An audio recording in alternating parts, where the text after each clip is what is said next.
And welcome back to the cave. And this is a quick video really that's going to take you through what we learnt from our first event, which was fun, not so fun.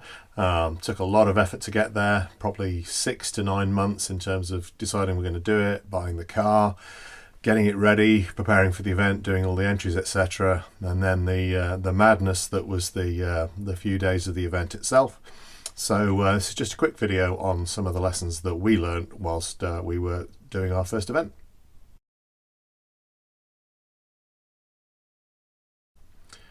I suppose the first thing I have to say is that everyone surrounding the event is really helpful, whether that be other competitors, the officials, scrutineers, etc., marshals at the various points, start and finish on the stages, etc.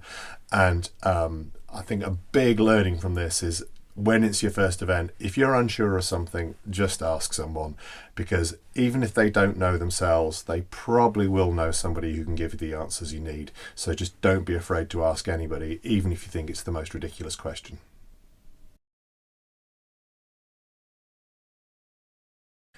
We've mentioned them before many times, and I have to say that lists can save your life. Not only write them, but do make use of them. I mean, we had lists for everything, as I've talked to before.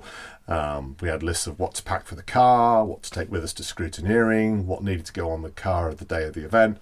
And it really, really does help to take the pressure off, because things will go wrong as they did with us. And if you're having to worry about what you need to take with you and those sorts of things, it's a whole series of stress you don't need.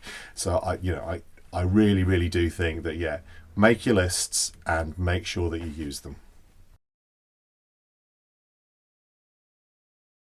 So one thing we would definitely recommend is to make your own roadbook.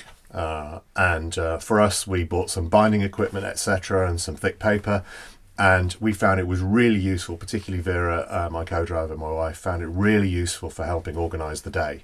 So within the roadbook itself, we had maps of the start area, maps of the service area, maps of the finish, tulips for the road sections, the associated pace notes, checklists for what to do at the start of the stage, at the end of the stage, and this was all organised in one large book, and everything organised in accordance with each individual stage and based on the timings of the event.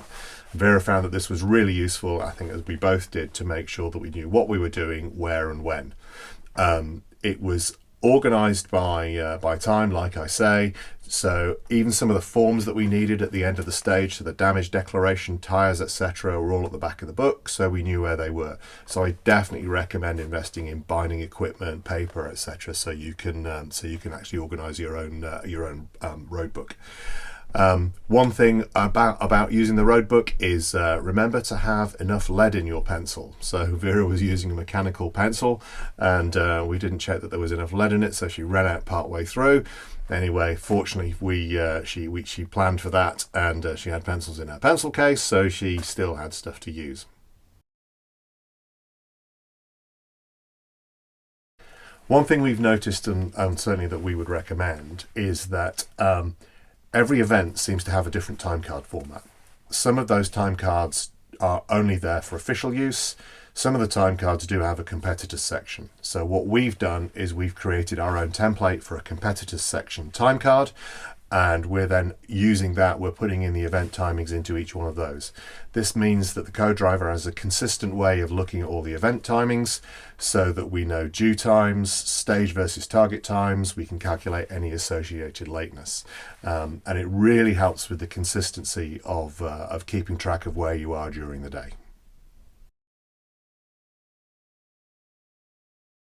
On the subject of time, you actually have way less than you think. You'll probably look at the road section for your first event and think, oh yeah, we've got loads of time to get from one stage to the other. And actually, we found that you don't. By the time that you've finished getting in and out of your helmets and your hands devices, you've had a drink, you've been faffing around a bit, you don't have as much time as you think. So please don't think when you look at a road section it says you've got 40 minutes, 45 minutes, that actually you're going to have loads of time at the other end, because you're probably not.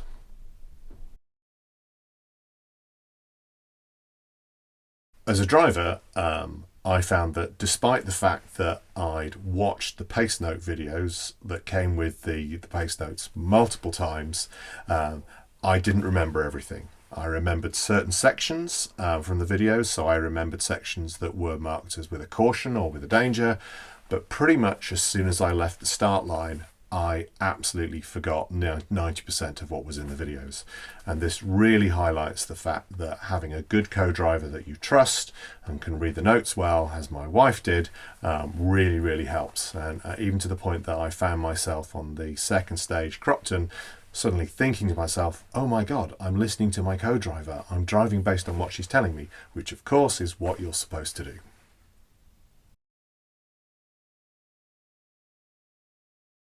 Preparation. Do as much as you possibly can with the car. As you can see from the videos that we've made already, we had loads of fun and games with Eric. He continues to provide fun and games. And even though we spent a lot of time and effort getting him ready for the event, we still had niggles on the event and one potential large problem, which was the overheating, which fortunately we got away with. Good prep is always going to be worth it. Of the 112 starters on the Raponian, that was our first event, 32 didn't finish, and the bulk of those, I would say over 80%, were actually mechanical failures. So good prep saves time and saves effort, saves stress, and more importantly, it saves you falling foul on the very first stage and therefore saves wasting the cost of your entry.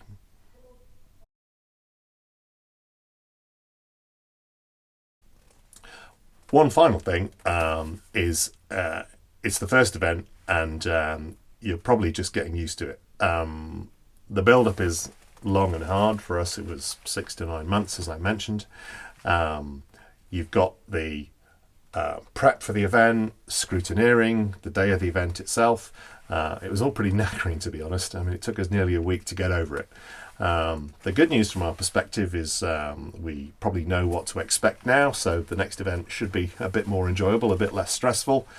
And of course, Eric, bless him, is back in prep with Ian at Race Retro, because no doubt he's going to throw some other things at us on the next event.